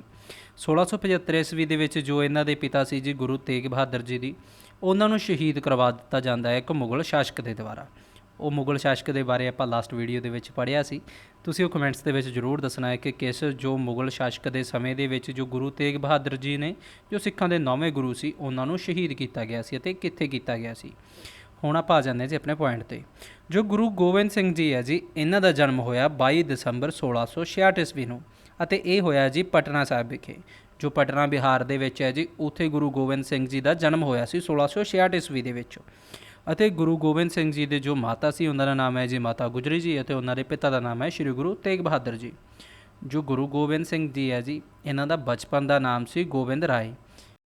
ਅਤੇ ਆਪਾਂ ਜੇਕਰ ਗੱਲ ਕਰੀਏ ਜੀ ਕਿ ਗੁਰੂ ਗੋਬਿੰਦ ਸਿੰਘ ਜੀ ਦੇ ਟੀਚਰ ਕੌਣ ਸੀ, ਉਹਨਾਂ ਦੇ ਸਿੱਖਿਅਕ ਕੌਣ ਸੀ, ਤੇ ਉਹਨਾਂ ਦੇ ਵਿੱਚ ਮੁੱਖ 3 ਆ ਜਾਂਦੇ ਨੇ ਜੀ। ਪਹਿਲੇ ਹੈ ਭਾਈ ਸਾਹਿਬ ਚੰਦ, ਦੂਜੇ ਹੈ ਜੀ ਭਾਈ ਮਤੀ ਦਾਸ, ਅਤੇ ਤੀਜਰਾ ਹੈ ਜੀ ਬਜਰ ਸਿੰਘ। ਇਸ ਤੋਂ ਇਲਾਵਾ ਜੀ ਇਹਨਾਂ ਨੂੰ ਵੱਖ-ਵੱਖ ਜੋ ਭਾਸ਼ਾਵਾਂ ਉਹਨਾਂ ਨੂੰ ਸਿਖਾਉਣ ਵਾਸਤੇ, ਉਹਨਾਂ ਨੂੰ ਪੜ੍ਹਾਉਣ ਵਾਸਤੇ ਵੀ ਕੁਝ ਸਿੱਖਿਅਕ ਰੱਖੇ ਗਏ ਸੀ। ਉਹਨਾਂ ਦੇ ਬਾਰੇ ਵੀ ਕਈ ਵਾਰ ਪ੍ਰਸ਼ਨ ਪੁੱਛ ਲਏ ਜਾਂਦੇ ਆ, ਉਹਨਾਂ ਦੇ ਨਾਮ ਵੀ ਆਪਾਂ ਨੇ ਯਾਦ ਰੱਖਣਾ ਹੈ। ਫਾਰਸੀ ਦੀ ਸਿੱਖਿਆ ਦੇਣ ਦੇ ਲਈ ਜੀ ਗੁਰੂ ਸਾਹਿਬ ਨੂੰ 2 ਸਿੱਖਿਅਕ ਰੱਖੇ ਗਏ ਸੀ। ਇਹਨਾਂ ਦੇ ਵਿੱਚ ਪਹਿਲਾ ਆ ਜਾਂਦਾ ਹੈ ਜੀ ਭਾਈ ਮਤੀ ਦਾਸ, ਅਤੇ ਦੂਜਾ ਹੈ ਜੀ ਬਜਰ ਸਿੰਘ। ਇਸੇ ਤਰ੍ਹਾਂ ਜੀ ਜੇਕਰ ਸੰਸਕ੍ਰਿਤੀ ਸਿੱਖਿਆ ਦੀ ਗੱਲ ਹੋਵੇ, ਵੀ ਸੰਸਕ੍ਰਿਤ ਭਾਸ਼ਾ ਸਿਖਾਉਣ ਲਈ ਗੁਰੂ ਸਾਹਿਬ ਨੂੰ ਕੌਣ ਰੱਖਿਆ ਗਿਆ ਸੀ, ਕੌਣ ਟੀਚਰ ਸੀ ਉਹਨਾਂ ਦਾ, ਤਾਂ ਉਸ ਦਾ ਨਾਮ ਸੀ ਜੀ ਪੰਡਿਤ ਹਰੀਜਸ। ਠੀਕ ਹੈ ਜੀ, ਇਹ ਨਾਮ ਤੁਸੀਂ ਜ਼ਰੂਰ ਯਾਦ ਰੱਖ ਲੈਣਾ। ਜ਼ਿਆਦਾਤਰ ਤਾਂ ਪੁੱਛ ਲਿਆ ਜਾਂਦਾ ਹੁੰਦਾ ਕਿ ਸੰਸਕ੍ਰਿਤ ਕੌਣ ਪੜ੍ਹਾਉਂਦਾ ਸੀ, ਅਤੇ ਪੰਡਿਤ ਹਰਜਸ ਪੜ੍ਹਾਉਂਦਾ ਸੀ ਜੀ, ਇਹ ਤੁਸੀਂ ਯਾਦ ਰੱਖਣਾ ਹੈ। ਗੁਰੂ ਸਾਹਿਬ ਦੇ ਜਨਮ ਅਤੇ ਮਾਤਾ ਪਿਤਾ ਬਾਰੇ ਗੱਲ ਕਰਨ ਤੋਂ ਬਾਅਦ ਹੁਣ ਆਪਾਂ ਵੇਖ ਲੈਂਦੇ ਹਾਂ ਜੀ ਗੁਰੂ ਸਾਹਿਬ ਦੀ ਫੈਮਿਲੀ ਬਾਰੇ, ਯਾਨੀ ਕਿ ਇਹਨਾਂ ਦੀ ਪਤਨੀ ਕੌਣ ਸੀ, ਇਹਨਾਂ ਦੇ ਕਿੰਨੇ ਬੱਚੇ ਸੀ, ਇਸ ਦੇ ਬਾਰੇ ਜਾਣ ਲੈਂਦੇ ਹਾਂ। ਗੁਰੂ ਸਾਹਿਬ ਦੀ ਜੋ ਸੁਪਤਨੀ ਹੈ ਜੀ, ਇਹਨਾਂ ਦਾ ਨਾਮ ਹੈ ਮਾਤਾ ਜੀਤੋ ਜੀ, ਮਾਤਾ ਸੁੰਦਰੀ ਜੀ ਅਤੇ ਮਾਤਾ ਸਾਹਿਬ ਕੌਰ। ਕਈ ਜਗ੍ਹਾ 'ਤੇ ਜੀ ਆਪਾਂ ਨੂੰ 2 ਪਤਨੀਆਂ ਦੇ ਨਾਮ ਮਿਲਦੇ ਨੇ, ਕਈ ਜਗ੍ਹਾ 'ਤੇ 3 ਪਤਨੀਆਂ ਦੇ ਨਾਮ ਮਿਲਦੇ ਨੇ। ਇਸ ਨੂੰ ਤੁਸੀਂ ਇਹ ਤਿੰਨੋਂ ਨਾਵਾਂ ਨੂੰ ਪੜ੍ਹ ਲਓ ਜੀ, ਇਸ ਦੇ ਵਿੱਚੋਂ ਆਪਾਂ ਤੋਂ ਜ਼ਿਆਦਾ ਪ੍ਰਸ਼ਨ ਨਹੀਂ ਪੁੱਛੇ ਜਾਂਦੇ। ਹੁਣ ਆਪਾਂ ਇਸ ਤੋਂ ਅੱਗੇ ਦੇਖਦੇ ਹਾਂ ਜੀ ਕਿ ਗੁਰੂ ਸਾਹਿਬ ਦੇ ਪੁੱਤਰ ਕਿੰਨੇ ਸੀ ਜਾਂ ਕਿੰਨੇ ਬੱਚੇ ਸੀ। ਗੁਰੂ ਸਾਹਿਬ ਦੇ ਘਰ ਜੀ ਕੁੱਲ 4 ਪੁੱਤਰਾਂ ਨੇ ਜਨਮ ਲਿਆ, ਜਿਸ ਦੇ ਵਿੱਚੋਂ ਜੋ ਵੱਡੇ ਨੇ ਜੀ ਉਹ ਸੀ ਸਾਹਿਬਜ਼ਾਦਾ ਅਜੀਤ ਸਿੰਘ, ਦੂਸਰੇ ਨੰਬਰ 'ਤੇ ਸੀ ਜੀ ਸਾਹਿਬਜ਼ਾਦਾ ਜੁਝਾਰ ਸਿੰਘ, ਤੀਸਰੇ ਸੀ ਜੀ ਸਾਹਿਬਜ਼ਾਦਾ ਜ਼ੋਰਾਵਰ ਸਿੰਘ ਅਤੇ ਚੌਥੇ ਨੇ ਜੀ ਸਾਹਿਬਜ਼ਾਦਾ ਫਤਿਹ ਸਿੰਘ। ਇਹ 4 ਪੁੱਤਰ ਹੈ ਜੀ ਜੋ ਗੁਰੂ ਸਾਹਿਬ ਦੇ ਘਰ ਜਿਨ੍ਹਾਂ ਨੇ ਜਨਮ ਲਿਆ ਸੀ। ਇਸ ਦੇ ਵਿੱਚ ਜੋ ਵੱਡੇ ਸਾਹਿਬਜ਼ਾਦੇ ਆ ਜੀ ਸਾਹਿਬਜ਼ਾਦਾ ਅਜੀਤ ਸਿੰਘ ਅਤੇ ਸਾਹਿਬਜ਼ਾਦਾ ਜੁਝਾਰ ਸਿੰਘ, ਇਹ ਚਮਕੌਰ ਦੇ ਯੁੱਧ ਵਿੱਚ ਸ਼ਹੀਦ ਹੁੰਦੇ ਨੇ। ਇਹ ਚਮਕੌਰ ਦਾ ਯੁੱਧ ਕਦੋਂ ਹੋਇਆ, ਕੀ ਸੀ, ਇਸ ਦੇ ਬਾਰੇ ਜੇ ਆਪਾਂ ਵੀਡੀਓ ਦੇ ਵਿੱਚ ਅੱਗੇ ਪੜ੍ਹਾਂਗੇ। ਅਤੇ ਜੋ 2 ਛੋਟੇ ਸਾਹਿਬਜ਼ਾਦੇ ਹੁੰਦੇ ਨੇ ਜੀ ਸਾਹਿਬਜ਼ਾਦਾ ਫਤਿਹ ਸਿੰਘ ਅਤੇ ਜ਼ੋਰਾਵਰ ਸਿੰਘ, ਇਹਨਾਂ ਨੂੰ ਜੋ ਸਰਹੰਦ ਦਾ ਫੌਜਦਾਰ ਆ ਜੀ ਜਿਸ ਦਾ ਨਾਮ ਹੁੰਦਾ ਹੈ ਵਜ਼ੀਰ ਖਾਂ, ਉਸ ਦੇ ਦੁਆਰਾ ਜੀ ਦੀਵਾਰ ਦੇ ਵਿੱਚ ਜਿੰਦਾ ਚਿਣਵਾ ਦਿੱਤਾ ਜਾਂਦਾ ਹੈ। ਇਸ ਤਰ੍ਹਾਂ ਜੀ 2 ਜੋ ਛੋਟੇ ਸਾਹਿਬਜ਼ਾਦੇ ਨੇ ਇਹ ਸ਼ਹੀਦ ਹੁੰਦੇ ਨੇ। ਇਹ ਜੀ ਇੱਥੇ ਆਪਾਂ ਨਾਲ ਹੀ ਪੜ੍ਹ ਲਿਆ ਇਹਨਾਂ ਦੀ ਸ਼ਹੀਦੀ ਅਤੇ ਇਹਨਾਂ ਦੇ ਨਾਮ ਦੇ ਨਾਲ। ਇਹ ਤੁਸੀਂ ਯਾਦ ਰੱਖ ਲੈਣਾ ਵੀ ਕਿਹੜੇ ਸਾਹਿਬਜ਼ਾਦੇ ਕਿੱਥੇ ਸ਼ਹੀਦ ਹੋਏ ਸੀ ਅਤੇ ਜੋ ਵੱਡੇ ਸਾਹਿਬਜ਼ਾਦੇ ਆ ਉਹਨਾਂ ਦੇ ਕੀ ਨਾਮ ਨੇ ਅਤੇ ਉਹ ਕਿੱਥੇ ਸ਼ਹੀਦ ਹੋਏ ਸੀ। ਇਸ ਦੇ ਬਾਰੇ ਕਈ ਵਾਰ ਪ੍ਰਸ਼ਨ ਆਪਣੇ ਤੋਂ ਪੁੱਛ ਲਏ ਜਾਂਦੇ ਨੇ। ਗੁਰੂ ਸਾਹਿਬ ਦੇ ਜਨਮ ਅਤੇ ਪਰਿਵਾਰ ਬਾਰੇ ਪੜ੍ਹਨ ਤੋਂ ਬਾਅਦ ਹੁਣ ਆਪਾਂ ਵੇਖਦੇ ਹਾਂ ਜੀ ਪੂਰਵ ਖਾਲਸਾ ਕਾਲ ਕੀ ਹੈ। ਜੋ ਪੂਰਵ ਖਾਲਸਾ ਕਾਲ ਹੈ ਜੀ ਇਹ ਹੈ ਗੁਰੂ ਸਾਹਿਬ ਦੇ ਗੱਦੀ ਉੱਪਰ ਬੈਠਣ ਤੋਂ ਲੈ ਕੇ ਖਾਲਸਾ ਨੂੰ ਸਜਾਉਣ ਤੱਕ ਦਾ ਜੋ ਸਮਾਂ ਹੈ। ਇਹ ਸਮਾਂ ਹੁੰਦਾ ਹੈ ਜੀ 1675 ਈਸਵੀ ਤੋਂ ਲੈ ਕੇ 1699 ਈਸਵੀ ਤੱਕ ਦਾ। ਇਹ ਜੋ ਸਮਾਂ ਸੀ ਜੀ ਇਸ ਦੇ ਵਿੱਚ ਜੋ ਗੁਰੂ ਸਾਹਿਬ ਹੈ ਗੱਦੀ ਦੇ ਉੱਤੇ ਬੈਠਦੇ ਨੇ, ਆਪਦੀ ਸੈਨਾ ਨੂੰ ਸੰਗਠਿਤ ਕਰਦੇ ਨੇ, ਸਿੱਖਾਂ ਦੇ ਨੂੰ ਤਿਆਰ ਕਰਦੇ ਨੇ ਆਉਣ ਵਾਲੀ ਜੰਗ ਦੇ ਲਈ। ਇਹ ਸਭ ਜੋ ਘਟਨਾਵਾਂ ਹੁੰਦੀਆਂ ਨੇ ਇਹ 1675 ਤੋਂ 1699 ਈਸਵੀ ਤੱਕ ਹੁੰਦੀਆਂ ਨੇ। ਇਸ ਦੇ ਵਿੱਚ ਕੀ ਕੀ ਹੁੰਦਾ ਹੈ ਜੀ, ਕਿਹੜੇ ਨਗਰ ਵਸਾਏ ਜਾਂਦੇ ਨੇ, ਕਿਹੜੇ ਕਿਹੜੇ ਯੁੱਧ ਲੜੇ ਜਾਂਦੇ ਨੇ, ਇਹ ਸਭ ਕੁਝ ਹੁਣ ਆਪਾਂ ਵੇਖਦੇ ਹਾਂ। ਜੋ ਗੁਰੂ ਸਾਹਿਬ ਹੈ ਜੀ ਇਹ ਜਦੋਂ 1675 ਈਸਵੀ ਦੇ ਵਿੱਚ ਗੱਦੀ ਦੇ ਉੱਪਰ ਬੈਠਦੇ ਨੇ ਤਾਂ ਅਨੰਦਪੁਰ ਸਾਹਿਬ ਦੇ ਜੋ ਆਲੇ ਦੁਆਲੇ ਦੇ ਜੋ ਪਹਾੜੀ ਰਾਜੇ ਹੁੰਦੇ ਨੇ ਜੀ ਉਹ ਗੁਰੂ ਸਾਹਿਬ ਦੇ ਉੱਪਰ ਜ਼ਿਆਦਾ ਨਿਗਾਹ ਰੱਖਣ ਲੱਗ ਜਾਂਦੇ ਨੇ, ਉਹਨਾਂ ਦੇ ਉੱਪਰ ਪ੍ਰੈਸ਼ਰ ਪਾਉਣ ਲੱਗ ਜਾਂਦੇ ਨੇ ਤਾਂ ਕਿ ਉਹ ਆਪਣੀ ਸੈਨਾ ਨੂੰ ਜ਼ਿਆਦਾ ਸੰਗਠਿਤ ਨਾ ਕਰ ਸਕਣ। ਇਸ ਲਈ ਜੋ ਗੁਰੂ ਸਾਹਿਬ ਹੁੰਦੇ ਨੇ ਜੀ ਇਹਨਾਂ ਨੂੰ ਇੱਕ ਅਜਿਹੀ ਜਗ੍ਹਾ ਚਾਹੀਦੀ ਹੁੰਦੀ ਹੈ ਜਿੱਥੇ ਆਸਾਨੀ ਨਾਲ ਇੱਕ ਵਧੀਆ ਜੀਵਨ ਬਤੀਤ ਕਰ ਸਕਣ ਅਤੇ ਆਪਣੇ ਜੋ ਸਿੱਖ ਨੇ ਜੀ ਉਹਨਾਂ ਨੂੰ ਆਉਣ ਵਾਲੀ ਜੰਗ ਦੇ ਲਈ ਤਿਆਰ ਕਰ ਸਕਣ, ਉਹਨਾਂ ਨੂੰ ਹੋਰ ਵੀ ਜ਼ਿਆਦਾ ਸੰਗਠਿਤ ਕਰ ਸਕਣ। ਇਸੇ ਸਮੇਂ ਜੀ ਜੋ ਨਾਹਨ ਜਗ੍ਹਾ ਹੈ ਜੀ ਹਿਮਾਚਲ ਦੇ ਵਿੱਚ, ਉੱਥੋਂ ਦਾ ਜੋ ਰਾਜਾ ਹੁੰਦਾ ਹੈ ਜੀ ਉਹ ਗੁਰੂ ਸਾਹਿਬ ਨੂੰ ਆਪਣੇ ਖੇਤਰ ਦੇ ਵਿੱਚ ਆਉਣ ਦਾ ਸੱਦਾ ਦਿੰਦਾ ਹੈ ਅਤੇ ਗੁਰੂ ਸਾਹਿਬ ਜੀ ਉੱਥੇ ਚਲੇ ਜਾਂਦੇ ਨੇ। ਇਸ ਸਮੇਂ ਦੇ ਵਿੱਚ ਜੋ ਗੁਰੂ ਗੋਬਿੰਦ ਸਿੰਘ ਜੀ ਹੈ ਜੀ ਇਹਨਾਂ ਦੇ ਦੁਆਰਾ ਇੱਕ ਨਗਰ ਵਸਾਇਆ ਜਾਂਦਾ ਹੈ ਜਿਸ ਨੂੰ ਜੀ ਪੌਂਟਾ ਸਾਹਿਬ ਕਿਹਾ ਜਾਂਦਾ ਹੈ। ਪੌਂਟਾ ਦਾ ਅਰਥ ਹੁੰਦਾ ਹੈ ਜੀ ਪੈਰ ਰੱਖਣ ਦੀ ਜਗ੍ਹਾ। ਮਤਲਬ ਕੀ ਸੀ ਜੀ ਕਿ ਗੁਰੂ ਸਾਹਿਬ ਇੱਥੇ ਠਹਿਰੇ ਸੀ, ਉਹ ਕੁਝ ਸਾਲ ਇੱਥੇ ਰਹੇ 2-3 ਸਾਲ, ਇਸ ਲਈ ਇਸ ਜਗ੍ਹਾ ਨੂੰ ਜੀ ਪੌਂਟਾ ਸਾਹਿਬ ਯਾਨੀ ਕਿ ਪੈਰ ਰੱਖਣ ਦੀ ਜਗ੍ਹਾ ਦੇ ਨਾਮ ਨਾਲ ਜਾਣਿਆ ਜਾਂਦਾ ਹੈ। ਅੱਜ ਜੋ ਤੁਸੀਂ ਗੁਰਦੁਆਰਾ ਸਾਹਿਬ ਦੀ ਫੋਟੋ ਦੇਖ ਰਹੇ ਹੋ ਜੀ ਇਹ ਪੌਂਟਾ ਸਾਹਿਬ ਗੁਰਦੁਆਰਾ ਹੀ ਹੈ ਜੋ ਹੁਣ ਉੱਥੇ ਬਣਿਆ ਹੋਇਆ ਹੈ। ਇਸ ਸਮੇਂ ਦੇ ਵਿੱਚ ਜੋ ਗੁਰੂ ਸਾਹਿਬ ਹੁੰਦੇ ਆ ਜੀ ਆਪਣੇ ਆਪ ਨੂੰ ਆਪਣੀ ਸੈਨਾ ਨੂੰ ਹੋਰ ਸੰਗਠਿਤ ਕਰਦੇ ਨੇ ਅਤੇ ਪੂਰਵ ਖਾਲਸਾ ਕਾਲ ਦੇ ਸਮੇਂ ਦੇ ਵਿੱਚ ਹੀ ਜੀ ਗੁਰੂ ਸਾਹਿਬ ਦੇ ਦੁਆਰਾ 2 ਯੁੱਧ ਲੜੇ ਜਾਂਦੇ ਨੇ, ਜਿਸ ਦੇ ਵਿੱਚ ਪਹਿਲਾ ਹੈ ਜੀ ਭੰਗਾਣੀ ਦਾ ਯੁੱਧ ਅਤੇ ਦੂਸਰਾ ਹੈ ਜੀ ਨਦੌਣ ਦਾ ਯੁੱਧ। ਹੁਣ ਇਹ ਯੁੱਧ ਕਿਉਂ ਹੋਏ, ਕਿੱਥੇ ਹੋਏ, ਇਸ ਦੇ ਬਾਰੇ ਆਪਾਂ ਪੜ੍ਹਦੇ ਹਾਂ। ਪੂਰਵ ਖਾਲਸਾ ਕਾਲ ਦੇ ਵਿੱਚ ਜੀ 2 ਯੁੱਧ ਲੜੇ ਗਏ ਆ ਜਿਸ ਦੇ ਵਿੱਚ ਪਹਿਲਾ ਹੈ ਜੀ ਭੰਗਾਣੀ ਦਾ ਯੁੱਧ। ਇਹ ਲੜਿਆ ਗਿਆ ਜੀ 1688 ਈਸਵੀ ਦੇ ਵਿੱਚ। ਇਹ ਯੁੱਧ ਦਾ ਕੀ ਕਾਰਨ ਸੀ, ਕੌਣ ਜੇਤੂ ਰਿਹਾ ਜੀ, ਕਿ ਕੌਣ ਨੇ ਕਿਸ ਦਾ ਸਾਥ ਦਿੱਤਾ, ਇਹ ਸਭ ਹੁਣ ਆਪਾਂ ਪੜ੍ਹਦੇ ਹਾਂ। ਜੋ ਭੰਗਾਣੀ ਦਾ ਯੁੱਧ ਹੈ ਜੀ ਇਹ ਬਿਲਾਸਪੁਰ ਦੇ ਰਾਜਾ ਭੀਮ ਚੰਦ ਅਤੇ ਗੁਰੂ ਗੋਬਿੰਦ ਸਿੰਘ ਜੀ ਦੇ ਵਿਚਕਾਰ ਹੋਇਆ ਸੀ, ਯਾਨੀ ਕਿ ਪਹਾੜੀ ਰਾਜਿਆਂ ਅਤੇ ਗੁਰੂ ਗੋਬਿੰਦ ਸਿੰਘ ਜੀ ਦੇ ਵਿਚਕਾਰ ਇਹ ਜੋ ਯੁੱਧ ਇਹ ਹੋਇਆ ਸੀ। ਭੰਗਾਣੀ ਦੇ ਯੁੱਧ ਵਿੱਚ ਜੀ ਜੋ ਰਾਜਾ ਭੀਮ ਚੰਦ ਸੀ ਇਸ ਦੇ ਨਾਲ ਜੀ ਕਈ ਹੋਰ ਜੋ ਪਹਾੜੀ ਰਾਜੇ ਸੀ ਉਹਨਾਂ ਨੇ ਵੀ ਇਸ ਭੀਮ ਚੰਦ ਦਾ ਸਾਥ ਦਿੱਤਾ ਸੀ। ਇਸ ਦੇ ਵਿੱਚ ਮੁੱਖ ਆ ਜਾਂਦੇ ਨੇ ਜੀ ਕਿਰਪਾਲ ਚੰਦ, ਦੂਸਰਾ ਹੈ ਜੀ ਗੋਪਾਲ ਚੰਦ ਅਤੇ ਤੀਸਰਾ ਸੀ ਜੀ ਕੇਸਰੀ ਚੰਦ। ਇਹ ਜੋ 4 ਪਹਾੜੀ ਰਾਜੇ ਆ ਜੀ ਇਹ ਚਾਰਾਂ ਦੀਆਂ ਸੈਨਾਵਾਂ ਨੇ ਮਿਲ ਕੇ ਗੁਰੂ ਗੋਬਿੰਦ ਸਿੰਘ ਜੀ ਦੇ ਉੱਤੇ ਹਮਲਾ ਕੀਤਾ ਸੀ। ਇਸ ਭੰਗਾਣੀ ਦੇ ਯੁੱਧ ਦੇ ਵਿੱਚ ਜੀ ਜੋ ਪੀਰ ਬੁੱਧੂ ਸ਼ਾਹ ਹੈ ਇਹ ਗੁਰੂ ਗੋਬਿੰਦ ਸਿੰਘ ਜੀ ਦਾ ਇਹਨਾਂ ਨੇ ਸਾਥ ਦਿੱਤਾ ਸੀ। ਗੁਰੂ ਗੋਬਿੰਦ ਸਿੰਘ ਜੀ ਦੇ ਨਾਲ ਇਹ ਪਹਾੜੀ ਰਾਜਿਆਂ ਦੇ ਖਿਲਾਫ ਲੜੇ ਸੀ। ਇਸ ਤੋਂ ਇਲਾਵਾ ਜੀ ਜੋ ਇਹ ਭੰਗਾਣੀ ਦਾ ਯੁੱਧ ਹੈ ਇਸ ਦੇ ਵਿੱਚ ਜੋ ਕੁਝ ਪਠਾਨ ਸੀ ਜੀ ਮੁੱਖ 3 ਆ ਜਾਂਦੇ ਨੇ, ਉਹਨਾਂ ਨੇ ਗੁਰੂ ਸਾਹਿਬ ਨੂੰ ਧੋਖਾ ਦਿੱਤਾ ਸੀ। ਉਹ ਗੁਰੂ ਸਾਹਿਬ ਦੀ ਸੈਨਾ ਦੇ ਵਿੱਚ ਸੀ ਪਰ ਇਸ ਲੜਾਈ ਦੇ ਵਿੱਚ ਕੀ ਹੈ ਜੀ ਕਿ ਉਹ ਗੁਰੂ ਸਾਹਿਬ ਦਾ ਸਾਥ ਨਹੀਂ ਦਿੰਦੇ, ਉਹ ਦੁਸ਼ਮਣਾਂ ਦਾ ਸਾਥ ਦਿੰਦੇ ਨੇ। ਇਹ 3 ਪਠਾਨ ਨੇ ਜੀ ਰੁਸਤਮ ਖਾਂ, ਹੁਸੈਨ ਖਾਂ ਅਤੇ ਮੁਅੱਜ਼ਮ ਖਾਂ। ਇਹ ਤਿੰਨਾਂ ਦੇ ਨਾਮ ਵੀ ਤੁਸੀਂ ਪੜ੍ਹ ਲੈਣੇ ਆ। ਇਸ ਯੁੱਧ ਦੇ ਵਿੱਚ ਜੀ ਜੋ ਇਹ ਭੰਗਾਣੀ ਦਾ ਯੁੱਧ ਹੈ ਇਸ ਯੁੱਧ ਦੇ ਵਿੱਚ ਗੁਰੂ ਸਾਹਿਬ ਜੇਤੂ ਰਹਿੰਦੇ ਨੇ ਅਤੇ ਜੋ ਇਹ ਪਹਾੜੀ ਰਾਜੇ ਹੁੰਦੇ ਨੇ ਜੀ ਜੋ 4 ਦਾ ਇਹ ਗਰੁੱਪ ਹੁੰਦਾ ਹੈ ਪਹਾੜੀ ਰਾਜਿਆਂ ਦਾ, ਇਹ ਹਾਰ ਜਾਂਦੇ ਨੇ ਇਸ ਯੁੱਧ ਦੇ ਵਿੱਚ। ਪੂਰਵ ਖਾਲਸਾ ਕਾਲ ਦੇ ਵਿੱਚ ਹੋਣ ਵਾਲਾ ਦੂਸਰਾ ਯੁੱਧ ਹੈ ਜੀ ਨਾਦੌਣ ਦਾ ਯੁੱਧ। ਇਹ ਹੁੰਦਾ ਹੈ ਜੀ 1691 ਈਸਵੀ ਦੇ ਵਿੱਚ। ਇਸ ਯੁੱਧ ਦੇ ਵਿੱਚ ਜੀ ਜੋ ਗੁਰੂ ਗੋਬਿੰਦ ਸਿੰਘ ਜੀ ਹੁੰਦੇ ਨੇ ਇਹ ਪਹਾੜੀ ਰਾਜਿਆਂ ਦਾ ਸਾਥ ਦਿੰਦੇ ਨੇ। ਇਹ ਪਹਾੜੀ ਰਾਜਿਆਂ ਦੀ ਸਾਈਡ ਤੋਂ ਜੀ ਇਹ ਮੁਗਲਾਂ ਦੇ ਨਾਲ ਯੁੱਧ ਕਰਦੇ ਨੇ। ਇਸ ਯੁੱਧ ਦੇ ਵਿੱਚ ਕੀ ਹੁੰਦਾ ਹੈ ਜੀ ਕਿ ਜਦੋਂ ਭੰਗਾਣੀ ਦਾ ਯੁੱਧ ਹੋਇਆ ਸੀ ਉਸ ਦੇ ਵਿੱਚ ਜੋ ਪਹਾੜੀ ਰਾਜੇ ਆ ਉਹ ਗੁਰੂ ਸਾਹਿਬ ਦੇ ਕੋਲੋਂ ਹਾਰ ਗਏ ਸੀ, ਜਿਵੇਂ ਕਿ ਆਪਾਂ ਪੜ੍ਹ ਚੁੱਕੇ ਹਾਂ। ਉਸ ਤੋਂ ਬਾਅਦ ਕੀ ਹੁੰਦਾ ਹੈ ਜੀ ਕਿ ਜੋ ਪਹਾੜੀ ਰਾਜੇ ਹੁੰਦੇ ਆ ਉਹ ਗੁਰੂ ਗੋਬਿੰਦ ਸਿੰਘ ਜੀ ਦੇ ਨਾਲ ਉਹ ਇੱਕ ਸੰਧੀ ਕਰ ਲੈਂਦੇ ਨੇ ਅਤੇ ਇਸ ਸੰਧੀ ਕਰਨ ਦੇ ਬਾਅਦ ਉਸ ਸਮੇਂ ਦਾ ਜੋ ਮੁਗਲ ਸ਼ਾਸਕ ਹੁੰਦਾ ਹੈ ਜੀ ਔਰੰਗਜ਼ੇਬ, ਉਸ ਨੂੰ ਇਹ ਪਹਾੜੀ ਰਾਜੇ ਕਰ ਦੇਣਾ ਬੰਦ ਕਰ ਦਿੰਦੇ ਨੇ, ਯਾਨੀ ਕਿ ਉਸ ਦੀ ਇਹ ਅਧੀਨਤਾ ਸਵੀਕਾਰ ਕਰਨੀ ਬੰਦ ਕਰ ਦਿੰਦੇ ਨੇ, ਕਿਉਂਕਿ ਇਹਨਾਂ ਨੇ ਜੀ ਗੁਰੂ ਸਾਹਿਬ ਦੇ ਨਾਲ ਸੰਧੀ ਕਰ ਲਈ ਹੁੰਦੀ ਹੈ। ਇਸ ਤੋਂ ਬਾਅਦ ਕੀ ਹੁੰਦਾ ਹੈ ਜੀ ਕਿ ਜਦੋਂ ਇਹ ਸਾਰੀ ਘਟਨਾ ਦਾ ਔਰੰਗਜ਼ੇਬ ਨੂੰ ਪਤਾ ਲੱਗਦਾ ਹੈ ਤਾਂ ਉਹ ਆਪਣੀ ਸੈਨਾ ਨੂੰ ਭੇਜ ਦਿੰਦਾ ਹੈ ਜੀ ਇਹਨਾਂ ਪਹਾੜੀ ਰਾਜਿਆਂ ਦੇ ਖਿਲਾਫ ਕਾਰਵਾਈ ਕਰਨ ਲਈ, ਕਿਉਂਕਿ ਉਹਨਾਂ ਦੁਆਰਾ ਜੀ ਔਰੰਗਜ਼ੇਬ ਨੂੰ ਕਰ ਦੇਣਾ ਬੰਦ ਕਰ ਦਿੱਤਾ ਗਿਆ ਸੀ। ਇਸ ਦੇ ਨਤੀਜੇ ਵਜੋਂ ਕੀ ਹੁੰਦਾ ਹੈ ਜੀ ਕਿ ਜੋ ਮੁਗਲ ਸੈਨਾਪਤੀ ਸੀ ਜਿਸ ਦਾ ਨਾਮ ਸੀ ਆਲਿਫ ਖਾਂ, ਉਹ ਆਉਂਦਾ ਹੈ ਜੀ ਇਹਨਾਂ ਦੇ ਖਿਲਾਫ ਕਾਰਵਾਈ ਕਰਨ, ਯਾਨੀ ਕਿ ਪਹਾੜੀ ਰਾਜਿਆਂ ਦੇ ਨਾਲ ਯੁੱਧ ਕਰਨ। ਅਤੇ ਇਸ ਸਮੇਂ ਕੀ ਹੁੰਦਾ ਹੈ ਜੀ ਕਿ ਪਹਾੜੀ ਰਾਜੇ ਗੁਰੂ ਸਾਹਿਬ ਨੂੰ ਆਪਣੇ ਨਾਲ ਰਲਾ ਲੈਂਦੇ ਨੇ ਅਤੇ ਉਹ ਮੁਗਲਾਂ ਦੇ ਖਿਲਾਫ ਯੁੱਧ ਕਰਦੇ ਨੇ। ਇਸ ਯੁੱਧ ਦੇ ਵਿੱਚ ਜੋ ਗੁਰੂ ਸਾਹਿਬ ਆ ਅਤੇ ਜੋ ਉਹਨਾਂ ਦੇ ਸਿੱਖ ਹੁੰਦੇ ਨੇ ਜੀ ਬਹੁਤ ਹੀ ਬਹਾਦਰੀ ਨਾਲ ਇਹ ਲੜਦੇ ਨੇ, ਅੱਗੇ ਵੱਧ ਕੇ ਲੜਦੇ ਨੇ ਅਤੇ ਇਸ ਯੁੱਧ ਦੇ ਵਿੱਚ ਜੋ ਇਹ ਗੁਰੂ ਸਾਹਿਬ ਹੈ ਜੀ ਅਤੇ ਇਹਨਾਂ ਦੇ ਸਿੱਖ ਨੇ ਜਿੱਤ ਪ੍ਰਾਪਤ ਕਰ ਲੈਂਦੇ ਨੇ। ਪਰ ਇਸ ਜਿੱਤ ਦੇ ਬਾਅਦ ਵੀ ਕੀ ਹੁੰਦਾ ਹੈ ਜੀ ਕਿ ਜੋ ਇਹ ਪਹਾੜੀ ਰਾਜੇ ਹੁੰਦੇ ਨੇ ਇਹ ਬਾਅਦ ਦੇ ਵਿੱਚ ਫਿਰ ਕੁਝ ਸਮੇਂ ਦੇ ਬਾਅਦ ਜੋ ਮੁਗਲਾਂ ਦੇ ਨਾਲ ਸੰਧੀ ਕਰ ਲੈਂਦੇ ਨੇ ਅਤੇ ਗੁਰੂ ਸਾਹਿਬ ਨੂੰ ਧੋਖਾ ਦੇ ਦਿੰਦੇ ਨੇ। ਪੂਰਵ ਖਾਲਸਾ ਕਾਲ ਦੇ ਵਿੱਚ ਜੀ ਗੁਰੂ ਸਾਹਿਬ ਦੇ ਦੁਆਰਾ ਕੇਵਲ ਇਹੀ 2 ਯੁੱਧ ਲੜੇ ਜਾਂਦੇ ਨੇ। ਪਹਿਲਿਆਂ ਦੇ ਵਿੱਚ ਜੀ ਉਹ ਪਹਾੜੀ ਰਾਜਿਆਂ ਦੇ ਖਿਲਾਫ ਲੜਦੇ ਨੇ, ਉਸ ਦੇ ਵਿੱਚ ਵੀ ਜੇਤੂ ਰਹਿੰਦੇ ਨੇ, ਅਤੇ ਦੂਸਰਿਆਂ ਦੇ ਵਿੱਚ ਜੀ ਉਹ ਪਹਾੜੀ ਰਾਜਿਆਂ ਦਾ ਸਾਥ ਦਿੰਦੇ ਨੇ, ਉਸ ਦੇ ਵਿੱਚ ਵੀ ਉਹ ਜੇਤੂ ਰਹਿੰਦੇ ਨੇ। ਇਸ ਤੋਂ ਬਾਅਦ ਜੋ ਗੁਰੂ ਸਾਹਿਬ ਦੇ ਦੁਆਰਾ ਯੁੱਧ ਲੜੇ ਗਏ ਆ ਜੀ ਉਹ ਉੱਤਰ ਖਾਲਸਾ ਕਾਲ ਦੇ ਵਿੱਚ ਆਉਂਦੇ ਆ, ਜਿਨ੍ਹਾਂ ਨੂੰ ਆਪਾਂ ਵੀਡੀਓ ਦੇ ਵਿੱਚ ਅੱਗੇ ਪੜ੍ਹਾਂਗੇ। ਪੂਰਵ ਖਾਲਸਾ ਕਾਲ ਨੂੰ ਪੜ੍ਹਨ ਤੋਂ ਬਾਅਦ ਹੁਣ ਆਪਾਂ ਵੇਖਦੇ ਹਾਂ ਜੀ ਖਾਲਸਾ ਪੰਥ ਦੀ ਸਥਾਪਨਾ ਬਾਰੇ, ਜੋ ਕਿ 1699 ਈਸਵੀ ਦੇ ਵਿੱਚ ਹੋਈ ਆ। ਜੋ ਖਾਲਸਾ ਪੰਥ ਹੈ ਜੀ ਇਸ ਦੀ ਸਥਾਪਨਾ ਗੁਰੂ ਗੋਬਿੰਦ ਸਿੰਘ ਜੀ ਦੇ ਦੁਆਰਾ 13 ਅਪ੍ਰੈਲ 1699 ਈਸਵੀ ਨੂੰ ਵਿਸਾਖੀ ਵਾਲੇ ਦਿਨ ਅਨੰਦਪੁਰ ਸਾਹਿਬ ਦੇ ਵਿੱਚ ਕੀਤੀ ਜਾਂਦੀ ਹੈ।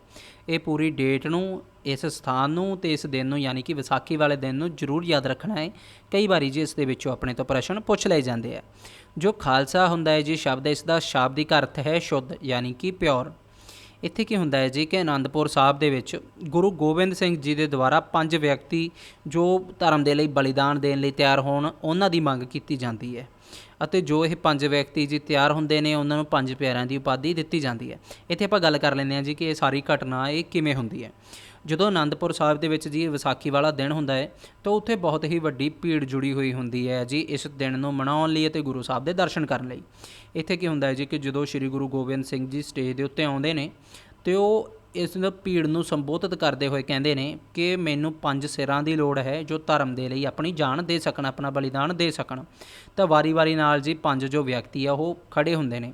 ਗੁਰੂ ਸਾਹਿਬ ਜੀ ਉਹਨਾਂ ਨੂੰ ਸਟੇਜ ਦੇ ਪਿੱਛੇ ਲੈ ਜਾਂਦੇ ਨੇ ਅਤੇ ਉਸ ਤੋਂ ਬਾਅਦ ਜੀ ਉਹਨਾਂ ਨੂੰ ਤਿਆਰ ਕਰਕੇ ਉਹਨਾਂ ਨੂੰ ਜੋ ਇਹ ਸਾਰਾ ਪਹਿਰਾਵਾ ਹੁੰਦਾ ਹੈ ਖਾਲਸਾ ਵਾਲਾ, ਉਹ ਪਹਿਰਾਵੇ ਦੇ ਵਿੱਚ ਸਾਹਮਣੇ ਲੈ ਕੇ ਆਉਂਦੇ ਨੇ ਅਤੇ ਫਿਰ ਉਹਨਾਂ ਨੂੰ ਅੰਮ੍ਰਿਤ ਛਕਾ ਕੇ ਉਹਨਾਂ ਨੂੰ ਖਾਲਸਾ ਬਣਾ ਦਿੰਦੇ ਨੇ। ਇਹ ਸਾਰੀ ਘਟਨਾ ਹੁੰਦੀ ਹੈ। ਇਸ ਦੇ ਵਿੱਚ ਕੀ ਹੁੰਦਾ ਜੀ, ਜ਼ਿਆਦਾ ਡਿਟੇਲ ਦੇ ਵਿੱਚ ਆਪਾਂ ਇਹ ਘਟਨਾ ਨੂੰ ਨਹੀਂ ਪੜ੍ਹਦੇ ਜੀ, ਕਿਉਂਕਿ ਆਪਾਂ ਇਸ ਨੂੰ ਧਾਰਮਿਕ ਪੱਖ ਤੋਂ ਨਹੀਂ, ਆਪਾਂ ਇਸ ਨੂੰ ਸਿਰਫ ਇੱਕ ਐਗਜ਼ਾਮ ਪੁਆਇੰਟ ਆਫ ਵਿਊ ਤੋਂ ਪੜ੍ਹਨ ਜਾ ਰਹੇ ਹਾਂ, ਇਸ ਲਈ ਆਪਾਂ ਥੋੜ੍ਹਾ ਸ਼ਾਰਟ ਦੇ ਵਿੱਚ ਹੀ ਸਾਰੀ ਚੀਜ਼ ਨੂੰ ਕਵਰ ਕਰ ਰਹੇ ਹਾਂ। ਇੱਥੇ ਜੋ ਇਹ 5 ਵਿਅਕਤੀ ਹੁੰਦੇ ਨੇ ਜੋ 5 ਪਿਆਰੇ ਹੁੰਦੇ ਨੇ, ਇਹਨਾਂ ਦੇ ਨਾਮ ਬਾਰੇ ਵੀ ਕਈ ਵਾਰ ਆਪਣੇ ਤੋਂ ਪ੍ਰਸ਼ਨ ਆ ਜਾਂਦੇ ਨੇ ਅਤੇ ਇਹਨਾਂ ਦੇ ਨਾਮ ਨੂੰ ਆਪਾਂ ਜ਼ਰੂਰ ਯਾਦ ਰੱਖ ਲੈਣਾ ਹੈ। ਇਹ ਜੋ 5 ਵਿਅਕਤੀ ਨੇ ਜੀ ਇਹਨਾਂ ਦੇ ਵਿੱਚ ਪਹਿਲੇ ਹੁੰਦੇ ਨੇ ਜੀ ਭਾਈ ਦਇਆ ਸਿੰਘ ਜੀ, ਦੂਸਰੇ ਨੇ ਜੀ ਭਾਈ ਧਰਮ ਸਿੰਘ ਜੀ, ਤੀਜੇ ਨੇ ਜੀ ਭਾਈ ਹਿੰਮਤ ਸਿੰਘ ਜੀ, ਚੌਥੇ ਭਾਈ ਮੋਹਕਮ ਸਿੰਘ ਜੀ ਅਤੇ 5ਵੇਂ ਹੁੰਦੇ ਨੇ ਜੀ ਭਾਈ ਸਾਹਿਬ ਸਿੰਘ ਜੀ। ਇਹ 5 ਜੋ ਵਿਅਕਤੀ ਨੇ ਜੀ ਇਹਨਾਂ ਨੂੰ 5 ਪਿਆਰੇ ਬਣਾਇਆ ਜਾਂਦਾ ਹੈ, ਇਹਨਾਂ ਨੂੰ ਅੰਮ੍ਰਿਤ ਛਕਾਇਆ ਜਾਂਦਾ ਹੈ। ਜਿਸ ਤਰ੍ਹਾਂ ਤੁਸੀਂ ਇਹ ਪਿਕਚਰ ਦੇ ਵਿੱਚ ਦੇਖ ਰਹੇ ਹੋ ਕਿ ਗੁਰੂ ਇਹਨਾਂ ਨੂੰ ਅੰਮ੍ਰਿਤ ਛਕਾ ਰਹੇ ਨੇ। ਸ਼੍ਰੀ ਗੁਰੂ ਗੋਬਿੰਦ ਸਿੰਘ ਜੀ ਦੇ ਦੁਆਰਾ ਜੀ ਖੰਡੇ ਬਾਟੇ ਦੀ ਪੌਲ ਛਕਾ ਕੇ ਇਹ ਜੋ 5 ਪਿਆਰੇ ਹੁੰਦੇ ਆ ਜੀ ਇਹਨਾਂ ਨੂੰ ਖਾਲਸਾ ਬਣਾਇਆ ਜਾਂਦਾ ਹੈ ਅਤੇ ਬਾਅਦ ਦੇ ਵਿੱਚ ਜੀ ਇਹਨਾਂ 5 ਪਿਆਰਿਆਂ ਤੋਂ, ਇਹਨਾਂ ਖਾਲਸਿਆਂ ਤੋਂ ਜੋ ਗੁਰੂ ਗੋਬਿੰਦ ਸਿੰਘ ਜੀ ਹੁੰਦੇ ਨੇ ਜੀ ਉਹ ਬਾਅਦ ਦੇ ਵਿੱਚ ਆਪ ਅੰਮ੍ਰਿਤ ਛਕਦੇ ਨੇ, ਜਿਸ ਤਰ੍ਹਾਂ ਤੁਸੀਂ ਇਹ ਪਿਕਚਰ ਦੇ ਵਿੱਚ ਵੀ ਦੇਖ ਰਹੇ ਹੋ। ਇਸ ਸਮੇਂ ਜੀ ਗੁਰੂ ਸਾਹਿਬ ਜੀ ਐਲਾਨ ਕਰਦੇ ਨੇ ਕਿ ਅੱਜ ਤੋਂ ਬਾਅਦ ਜੋ ਖਾਲਸਾ ਮਰਦ ਨੇ ਉਹ ਆਪਣੇ ਨਾਮ ਦੇ ਪਿੱਛੇ ਸਿੰਘ ਯੂਜ਼ ਕਰਨਗੇ, ਸਰਨੇਮ ਸਿੰਘ ਵਰਤਣਗੇ ਅਤੇ ਜੋ ਖਾਲਸਾ ਔਰਤਾਂ ਜੀ ਉਹ ਆਪਣੇ ਨਾਮ ਦੇ ਪਿੱਛੇ ਕੌਰ ਲਗਾਉਣਗੇ, ਜਿਸ ਤਰ੍ਹਾਂ ਹੁਣ ਤੱਕ ਇਹ ਚੱਲਦਾ ਆਇਆ ਜੀ ਪੰਜਾਬੀ ਫੈਮਿਲੀਜ਼ ਦੇ ਵਿੱਚ। ਜੋ ਹਰ ਖਾਲਸੇ ਲਈ ਜੀ ਇੱਥੇ ਇੱਕ ਇਹ ਚੀਜ਼ ਵੀ ਲਾਗੂ ਕੀਤੀ ਜਾਂਦੀ ਹੈ ਕਿ ਜੋ ਹਰ ਖਾਲਸਾ ਹੈ ਇਹ 5 ਕਕਾਰ ਧਾਰਨ ਕਰੇਗਾ, ਜਿਸ ਦੇ ਵਿੱਚ ਪਹਿਲਾ ਆ ਜਾਂਦਾ ਹੈ ਜੀ ਕੇਸ, ਕੰਘਾ, ਕਿਰਪਾਨ, ਕੜਾ ਅਤੇ ਕਛਹਿਰਾ। ਇਹ ਜੋ 5 ਚੀਜ਼ਾਂ ਜੀ ਇਹਨਾਂ ਨੂੰ 5 ਕਕਾਰ ਬੋਲਿਆ ਜਾਂਦਾ ਹੈ। ਇਹ ਲਾਜ਼ਮੀ ਹੋ ਜਾਂਦਾ ਹੈ, ਜੋ ਵੀ ਅੰਮ੍ਰਿਤ ਛਕਦਾ ਹੈ ਜੀ, ਜੋ ਵੀ ਖਾਲਸਾ ਬਣਦਾ ਹੈ ਉਸ ਨੂੰ ਇਹ ਧਾਰਨ ਕਰਨੀਆਂ ਚੀਜ਼ਾਂ ਲਾਜ਼ਮੀ ਹੋ ਜਾਂਦੀਆਂ ਨੇ। ਗੁਰੂ ਗੋਬਿੰਦ ਸਿੰਘ ਜੀ ਦੇ ਦੁਆਰਾ ਜੋ ਇਹ ਖਾਲਸਾ ਸਜਾਇਆ ਗਿਆ ਜੀ, ਇਸ ਦਾ ਮੇਨ ਮਕਸਦ ਸੀ ਇੱਕ ਤਾਂ ਆਪਣੇ ਜੋ ਸਿੱਖ ਆ ਜੀ ਉਹਨਾਂ ਨੂੰ ਬਾਕੀਆਂ ਨਾਲੋਂ ਵੱਖਰੀ ਪਹਿਚਾਣ ਦੇਣਾ, ਦੂਸਰਾ ਹੈ ਜੀ ਜਾਤੀਵਾਦ ਅਤੇ ਜੋ ਊਚ ਨੀਚ ਦੀ ਭਾਵਨਾ ਉਸ ਸਮੇਂ ਸਮਾਜ ਦੇ ਵਿੱਚ ਫੈਲੀ ਹੋਈ ਸੀ ਉਸ ਨੂੰ ਖਤਮ ਕਰਨਾ। ਇਸ ਲਈ ਜੋ ਗੁਰੂ ਸਾਹਿਬ ਹੈ ਜੀ ਉਹਨਾਂ ਨੇ ਸਭ ਨੂੰ ਆਪਣੇ ਨਾਮ ਦੇ ਪਿੱਛੇ ਆਪਣੀ ਜਾਤੀ ਨੂੰ ਛੱਡ ਕੇ ਸਿੰਘ ਅਤੇ ਕੌਰ ਲਾਉਣ ਲਈ ਕਿਹਾ ਸੀ, ਤਾਂ ਕਿ ਸਾਰਿਆਂ ਨੂੰ ਇੱਕ ਸਮਾਨ ਸਮਝਿਆ ਜਾਵੇ ਅਤੇ ਕਿਸੇ ਦੇ ਵਿੱਚ ਜੀ ਕੋਈ ਵੀ ਭੇਦਭਾਵ ਨਾ ਕੀਤਾ ਜਾਵੇ। ਇਸੇ ਲਈ ਜੀ ਸਾਰਿਆਂ ਨੂੰ ਅੰਮ੍ਰਿਤ ਛਕਾਇਆ ਜਾਂਦਾ ਹੈ ਅਤੇ ਸਾਰਿਆਂ ਨੂੰ ਸੇਮ ਸਮਝਣ ਦੀ, ਸੇਮ ਚੀਜ਼ਾਂ ਧਾਰਨ ਕਰਨ ਦੀ, ਸੇਮ ਪਹਿਰਾਵਾ ਰੱਖਣ ਦੀ ਇਸ ਦੇ ਵਿੱਚ ਗੱਲ ਕੀਤੀ ਗਈ ਸੀ। ਇਸੇ ਲਈ ਜੋ ਖਾਲਸਾ ਪੰਥ ਹੈ ਜੀ ਇਸ ਦੀ ਸਥਾਪਨਾ ਕੀਤੀ ਗਈ ਸੀ। ਖਾਲਸਾ ਦੀ ਸਥਾਪਨਾ ਕਰਨ ਤੋਂ ਬਾਅਦ ਦਾ ਜੋ ਸਮਾਂ ਹੁੰਦਾ ਹੈ ਜੀ ਇਸ ਨੂੰ ਕਿਹਾ ਜਾਂਦਾ ਹੈ ਉੱਤਰ ਖਾਲਸਾ ਕਾਲ, ਅਤੇ ਇਹ ਸਮਾਂ ਜੀ ਗੁਰੂ ਗੋਬਿੰਦ ਸਿੰਘ ਜੀ ਦੇ ਦੁਆਰਾ ਖਾਲਸਾ ਸਜਾਉਣ ਤੋਂ ਲੈ ਕੇ ਉਹਨਾਂ ਦੇ ਜੋਤੀ ਜੋਤ ਸਮਾਉਣ ਤੱਕ ਦੇ ਸਮੇਂ ਨੂੰ ਕਿਹਾ ਜਾਂਦਾ ਹੈ, ਯਾਨੀ ਕਿ 1699 ਈਸਵੀ ਤੋਂ ਲੈ ਕੇ 1708 ਈਸਵੀ ਤੱਕ ਦਾ ਜੋ ਸਮਾਂ ਹੈ ਜਿਸ ਨੂੰ ਆਪਾਂ ਉੱਤਰ ਖਾਲਸਾ ਕਾਲ ਕਹਿੰਦੇ ਹਾਂ। ਇਸ ਦੇ ਵਿੱਚ ਜੀ ਵੱਖ-ਵੱਖ ਯੁੱਧ ਹੋਏ ਨੇ। ਇਹ ਯੁੱਧ ਕਿਹੜੇ-ਕਿਹੜੇ ਸੀ ਜੀ, ਇਹਨਾਂ ਨੂੰ ਹੁਣ ਆਪਾਂ ਇੱਕ-ਇੱਕ ਕਰਕੇ ਪੜ੍ਹਦੇ ਹਾਂ। ਪਹਿਲਾ ਆ ਜਾਂਦਾ ਹੈ ਜੀ ਅਨੰਦਪੁਰ ਸਾਹਿਬ ਦੀ ਲੜਾਈ, ਜੋ ਕਿ ਹੋਈ ਹੈ ਜੀ 1701 ਈਸਵੀ ਦੇ ਵਿੱਚ। ਜਦੋਂ ਗੁਰੂ ਗੋਬਿੰਦ ਸਿੰਘ ਜੀ ਦੇ ਦੁਆਰਾ ਜੀ ਖਾਲਸਾ ਸਜਾਇਆ ਜਾਂਦਾ ਹੈ ਤਾਂ ਉਸ ਸਮੇਂ ਜੋ ਪਹਾੜੀ ਰਾਜੇ ਹੁੰਦੇ ਆ ਜੀ ਬਹੁਤ ਹੀ ਜ਼ਿਆਦਾ ਘਬਰਾ ਜਾਂਦੇ ਆ। ਉਹਨਾਂ ਨੂੰ ਲੱਗਦਾ ਹੈ ਕਿ ਜੋ ਇਹ ਗੁਰੂ ਨੇ ਹੁਣ ਇਹ ਆਪਣੀ ਸ਼ਕਤੀ ਨੂੰ ਹੋਰ ਵੀ ਜ਼ਿਆਦਾ ਵਧਾ ਰਹੇ ਨੇ, ਆਪਣੀ ਅਲੱਗ ਸੈਨਾ ਬਣਾ ਰਹੇ ਨੇ, ਇਹ ਖਾਲਸਾ ਸਜਾ ਰਹੇ ਨੇ। ਇਸੇ ਲਈ ਕੀ ਹੁੰਦਾ ਹੈ ਜੀ ਕਿ ਉਹ ਇਸ ਡਰ ਦੇ ਵਿੱਚ ਹੀ ਗੁਰੂ ਸਾਹਿਬ ਦੇ ਉੱਤੇ ਜੀ ਉਹ ਹਮਲਾ ਕਰ ਦਿੰਦੇ ਨੇ, ਯਾਨੀ ਕਿ ਅਨੰਦਪੁਰ ਸਾਹਿਬ ਦੇ ਵਿੱਚ ਜਿੱਥੇ ਗੁਰੂ ਸਾਹਿਬ ਰਹਿ ਰਹੇ ਹੁੰਦੇ ਨੇ ਜੀ ਉੱਥੇ ਹਮਲਾ ਕਰ ਦਿੰਦੇ ਨੇ। ਇਸ ਯੁੱਧ ਦੇ ਵਿੱਚ ਜੋ ਸਿੱਖ ਹੁੰਦੇ ਨੇ ਜੀ ਇਹਨਾਂ ਦੀ ਜਿੱਤ ਹੁੰਦੀ ਹੈ। ਇਹ ਬਸ ਆਪਾਂ ਨੂੰ ਜ਼ਿਆਦਾ ਡਿਟੇਲ ਦੇ ਵਿੱਚ ਪੜ੍ਹਨ ਦੀ ਲੋੜ ਨਹੀਂ ਜੀ, ਆਪਾਂ ਸਿਰਫ ਇਹ ਦੇਖਣਾ ਹੈ ਕਿ ਕਿਹੜੀ ਲੜਾਈ ਹੋਈ ਸੀ, ਉਸ ਦਾ ਸਮਾਂ ਕੀ ਸੀ, ਉਸ ਦਾ ਨਾਮ ਅਤੇ ਬਸ ਸਮਾਂ ਯਾਦ ਰੱਖਣਾ, ਕੌਣ ਜੇਤੂ ਰਿਹਾ ਜੀ, ਬਸ ਇੰਨੀ ਕੁ ਗੱਲ ਯਾਦ ਰੱਖਣੀ ਆ, ਜ਼ਿਆਦਾ ਡਿਟੇਲ ਦੇ ਵਿੱਚ ਨਹੀਂ ਪੜ੍ਹਨਾ। ਜਦੋਂ ਇਹ ਅਨੰਦਪੁਰ ਸਾਹਿਬ ਦੀ ਲੜਾਈ ਹੁੰਦੀ ਹੈ ਜੀ 1701 ਈਸਵੀ ਦੇ ਵਿੱਚ, ਇਸ ਤੋਂ ਬਾਅਦ ਕੀ ਹੈ ਜੀ ਕਿ ਗੁਰੂ ਸਾਹਿਬ ਅਨੰਦਪੁਰ ਸਾਹਿਬ ਤੋਂ ਬਾਹਰ ਚਲੇ ਜਾਂਦੇ ਨੇ, ਉਹ ਕਿਸੇ ਹੋਰ ਜਗ੍ਹਾ ਵੱਲ ਮੂਵ ਆਨ ਹੁੰਦੇ ਨੇ। ਅਤੇ ਇੱਥੇ ਕੀ ਹੁੰਦਾ ਹੈ ਜੀ ਦੂਸਰੀ ਲੜਾਈ ਹੁੰਦੀ ਹੈ ਜਿਸ ਨੂੰ ਆਪਾਂ ਨਿਰਮੋਹ ਦੀ ਲੜਾਈ ਦੇ ਨਾਮ ਨਾਲ ਜਾਣਦੇ ਹਾਂ। ਇਹ ਹੁੰਦੀ ਹੈ ਜੀ 1702 ਈਸਵੀ ਦੇ ਵਿੱਚ, ਯਾਨੀ ਕਿ ਉਸ ਦੇ ਹੀ ਅਗਲੇ ਸਾਲ ਕੰਟੀਨਿਊਸਲੀ ਇਹ ਲੜਾਈਆਂ ਚੱਲਦੀਆਂ ਨੇ।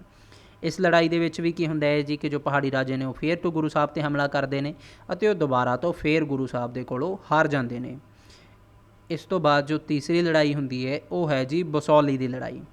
ਜੋ ਬਸੌਲੀ ਦੀ ਲੜਾਈ ਹੈ ਜੀ ਇਹ ਵੀ 1702 ਈਸਵੀ ਦੇ ਵਿੱਚ ਹੀ ਹੁੰਦੀ ਹੈ। ਇਸ ਲੜਾਈ ਦੇ ਵਿੱਚ ਵੀ ਜੋ ਪਹਾੜੀ ਰਾਜੇ ਆ ਜੀ ਉਹ ਫਿਰ ਤੋਂ ਗੁਰੂ ਸਾਹਿਬ ਦੇ ਉੱਤੇ ਹਮਲਾ ਕਰਦੇ ਨੇ ਉਹਨਾਂ ਦੀ ਸ਼ਕਤੀ ਨੂੰ ਖਤਮ ਕਰਨ ਦੇ ਲਈ। ਪਰ ਇਸ ਲੜਾਈ ਦੇ ਵਿੱਚ ਵੀ ਜੋ ਗੁਰੂ ਗੋਬਿੰਦ ਸਿੰਘ ਜੀ ਹੈ ਜੀ ਉਹ ਜੇਤੂ ਰਹਿੰਦੇ ਨੇ। ਅਤੇ ਇਸ ਬਸੌਲੀ ਦੀ ਲੜਾਈ ਤੋਂ ਬਾਅਦ, ਯਾਨੀ ਕਿ 1702 ਦੀ ਇਸ ਲੜਾਈ ਤੋਂ ਬਾਅਦ ਜੋ ਗੁਰੂ ਗੋਬਿੰਦ ਸਿੰਘ ਜੀ ਹੈ ਜੀ ਉਹ ਦੁਬਾਰਾ ਤੋਂ ਫਿਰ ਅਨੰਦਪੁਰ ਸਾਹਿਬ ਦੇ ਵਿੱਚ ਹੀ ਆ ਜਾਂਦੇ ਨੇ, ਉੱਥੇ ਹੀ ਰਹਿਣ ਲੱਗ ਜਾਂਦੇ ਨੇ। ਅਨੰਦਪੁਰ ਸਾਹਿਬ ਦੀ ਪਹਿਲੀ ਲੜਾਈ ਤੋਂ ਬਾਅਦ ਜੀ ਅਨੰਦਪੁਰ ਸਾਹਿਬ ਦੀ ਦੂਸਰੀ ਲੜਾਈ ਹੁੰਦੀ ਹੈ ਜੋ ਹੁੰਦੀ ਹੈ ਜੀ 1704 ਈਸਵੀ ਦੇ ਵਿੱਚ। ਇਸ ਲੜਾਈ ਵਿੱਚ ਜੋ ਸਰਹੰਦ ਦਾ ਨਵਾਬ ਹੁੰਦਾ ਹੈ ਜੀ ਜਿਸ ਦਾ ਨਾਮ ਹੈ ਵਜ਼ੀਰ ਖਾਂ, ਅਤੇ ਪਹਾੜੀ ਰਾਜਿਆਂ ਦੀ ਫੌਜ, ਇਹ ਦੋਨੋਂ ਮਿਲ ਕੇ ਜੀ ਅਨੰਦਪੁਰ ਸਾਹਿਬ ਨੂੰ ਘੇਰਾ ਪਾ ਲੈਂਦੇ ਨੇ। ਇਹ ਗੁਰੂ ਸਾਹਿਬ ਨੂੰ ਜੀ ਕਿਲੇ ਦੇ ਵਿੱਚ ਘੇਰ ਲੈਂਦੇ ਨੇ ਅਤੇ ਕਾਫੀ ਦਿਨ ਤੱਕ ਜੀ ਜਦੋਂ ਇਹ ਘੇਰਾ ਇਸੇ ਤਰ੍ਹਾਂ ਰਹਿੰਦਾ ਹੈ ਤਾਂ ਹੌਲੀ ਹੌਲੀ ਜੋ ਕਿਲੇ ਦੇ ਅੰਦਰ ਹੈ ਜੀ ਉਹ ਰਸਦ ਖਤਮ ਹੋਣ ਲੱਗ ਜਾਂਦੀ ਹੈ ਅਤੇ ਗੁਰੂ ਸਾਹਿਬ ਜੀ ਫਿਰ ਇੱਕ ਰਾਤ ਇਸੇ ਕਿਲੇ ਨੂੰ ਛੱਡ ਕੇ ਚਲੇ ਜਾਂਦੇ ਨੇ। ਇਸ ਲੜਾਈ ਦੇ ਵਿੱਚ ਜੀ ਗੁਰੂ ਸਾਹਿਬ ਦੇ 40 ਸਿੱਖ ਸੀ ਜੋ ਬੇਦਾਵਾ ਲਿਖ ਕੇ ਜੀ ਗੁਰੂ ਸਾਹਿਬ ਨੂੰ ਇਸ ਜੰਗ ਦੇ ਵਿੱਚ ਉਹਨਾਂ ਦਾ ਸਾਥ ਛੱਡ ਜਾਂਦੇ ਨੇ। ਠੀਕ ਹੈ ਜੀ, ਕਿਉਂਕਿ ਉਹਨਾਂ ਨੂੰ ਲੱਗਦਾ ਹੈ ਕਿ ਉਹਨਾਂ ਦੀ ਹਾਰ ਹੋਏਗੀ, ਇਸ ਲਈ ਉਹ ਗੁਰੂ ਸਾਹਿਬ ਦਾ ਇਸ ਸਮੇਂ ਡਰ ਕੇ ਸਾਥ ਛੱਡ ਜਾਂਦੇ ਨੇ। ਇੱਥੋਂ ਕੀ ਹੁੰਦਾ ਹੈ ਜੀ ਕਿ ਜਦੋਂ ਗੁਰੂ ਸਾਹਿਬ ਇਸ ਕਿਲੇ ਦੇ ਵਿੱਚੋਂ ਨਿਕਲਦੇ ਨੇ ਤਾਂ ਦੁਸ਼ਮਣ ਸੈਨਾਵਾਂ ਜੀ ਸਿੱਖਾਂ ਦਾ ਇਸ ਸਮੇਂ ਪਿੱਛਾ ਕਰਦੀਆਂ ਨੇ, ਉਹ ਗੁਰੂ ਸਾਹਿਬ ਦਾ ਪਿੱਛਾ ਕਰਦੀਆਂ ਨੇ ਅਤੇ ਪਿੱਛਾ ਕਰਦੇ ਹੋਏ ਜੀ ਸ਼ਾਹੀ ਟਿੱਬੀ ਨਾਮ ਦੇ ਸਥਾਨ 'ਤੇ ਜੋ ਮੁਗਲ ਸੈਨਾਵਾਂ ਅਤੇ ਜੋ ਸਿੱਖ ਸੈਨਾਵਾਂ ਜੀ ਇਹਨਾਂ ਦੇ ਵਿੱਚ ਫਿਰ ਤੋਂ ਟਾਕਰਾ ਹੁੰਦਾ ਹੈ। ਅਤੇ ਇੱਥੇ ਜੋ ਸਿੱਖ ਹੈ ਜੀ ਜੋ ਦੁਸ਼ਮਣਾਂ ਦਾ ਸਾਹਮਣਾ ਕਰਦੇ ਨੇ ਉਹਨਾਂ ਦੀ ਗਿਣਤੀ ਹੁੰਦੀ ਹੈ 50, ਅਤੇ ਇਹਨਾਂ ਦੀ ਅਗਵਾਈ ਕਰਨ ਵਾਲਾ ਜੋ ਸਿੱਖ ਹੁੰਦਾ ਹੈ ਜੀ ਉਸ ਦਾ ਨਾਮ ਹੈ ਭਾਈ ਉਦੇ ਸਿੰਘ ਜੀ। ਜੋ ਭਾਈ ਉਦੇ ਸਿੰਘ ਹੈ ਜੀ ਆਪਣੇ 50 ਸਿੱਖਾਂ ਨੂੰ ਲੈ ਕੇ ਇਹ ਉਹਨਾਂ ਦੇ ਨਾਲ ਹੀ ਇਹ ਜੀ ਮੁਗਲਾਂ ਦਾ ਸਾਹਮਣਾ ਕਰਦੇ ਨੇ, ਅਤੇ ਬਾਕੀ ਜੋ ਗੁਰੂ ਸਾਹਿਬ ਹੁੰਦੇ ਨੇ ਉਹਨਾਂ ਦੇ ਨਾਲ ਉਹਨਾਂ ਦੇ ਹੋਰ ਪਰਿਵਾਰ ਦੇ ਮੈਂਬਰ, ਉਹਨਾਂ ਦੇ ਹੋਰ ਕੁਝ ਸਿੱਖ ਹੁੰਦੇ ਨੇ ਜੀ ਉਹ ਅੱਗੇ ਵੱਲ ਵਧਦੇ ਰਹਿੰਦੇ ਨੇ। ਸ਼ਾਹੀ ਟਿੱਬੀ ਦੇ ਸਥਾਨ ਤੋਂ ਅੱਗੇ ਵੱਲ ਵਧਦੇ ਹੋਏ ਗੁਰੂ ਸਾਹਿਬ ਨੂੰ ਜੀ ਰਸਤੇ ਦੇ ਵਿੱਚ ਸਿਰਸਾ ਨਦੀ ਨੂੰ ਪਾਰ ਕਰਨਾ ਪੈਂਦਾ ਹੈ। ਜੋ ਸਿਰਸਾ ਨਦੀ ਹੁੰਦੀ ਹੈ ਜੀ ਇਸ ਸਮੇਂ ਇਸ ਨਦੀ ਦੇ ਵਿੱਚ ਪਾਣੀ ਦਾ ਬਹਾਵ ਬਹੁਤ ਜ਼ਿਆਦਾ ਤੇਜ਼ ਹੁੰਦਾ ਹੈ, ਜਿਸ ਦੇ ਕਾਰਨ ਜੀ ਬਹੁਤ ਸਾਰੇ ਜੋ ਸਿੱਖ ਹੁੰਦੇ ਨੇ ਉਹਨਾਂ ਦੇ ਘੋੜੇ ਹੁੰਦੇ ਨੇ ਉਹ ਪਾਣੀ ਦੇ ਵਿੱਚ ਵਹਿ ਜਾਂਦੇ ਨੇ, ਅਤੇ ਗੁਰੂ ਸਾਹਿਬ ਦੇ ਮਾਤਾ ਜੀ ਮਾਤਾ ਗੁਜਰੀ ਜੀ ਅਤੇ ਉਹਨਾਂ ਦੇ 2 ਛੋਟੇ ਸਾਹਿਬਜ਼ਾਦੇ ਗੁਰੂ ਸਾਹਿਬ ਤੋਂ ਇਸ ਸਮੇਂ ਇਸ ਨਦੀ ਨੂੰ ਪਾਰ ਕਰਨ ਸਮੇਂ ਵਿਛੜ ਜਾਂਦੇ ਨੇ। ਸਿਰਸਾ ਨਦੀ ਪਾਰ ਕਰਨ ਸਮੇਂ ਵੀ ਜੋ ਰੰਗਰੇਟਾ ਸਿੱਖ ਭਾਈ ਜੀਵਨ ਸਿੰਘ ਜੀ ਹੈ ਜੀ ਇਹਨਾਂ ਦੇ ਦੁਆਰਾ ਜੋ ਮੁਗਲ ਸੈਨਾ ਜੀ ਇਸ ਨੂੰ ਗੁਰੂ ਸਾਹਿਬ ਦਾ ਪਿੱਛਾ ਕਰਨ ਤੋਂ ਰੋਕਿਆ ਜਾਂਦਾ ਹੈ, ਯਾਨੀ ਕਿ ਭਾਈ ਜੀਵਨ ਸਿੰਘ ਜੀ ਇੱਥੇ ਵੀ ਮੁਗਲਾਂ ਦੀ ਸੈਨਾ ਦੇ ਨਾਲ ਲੜਾਈ ਕਰਦੇ ਨੇ, ਉਹਨਾਂ ਦਾ ਟਾਕਰਾ ਕਰਦੇ ਨੇ।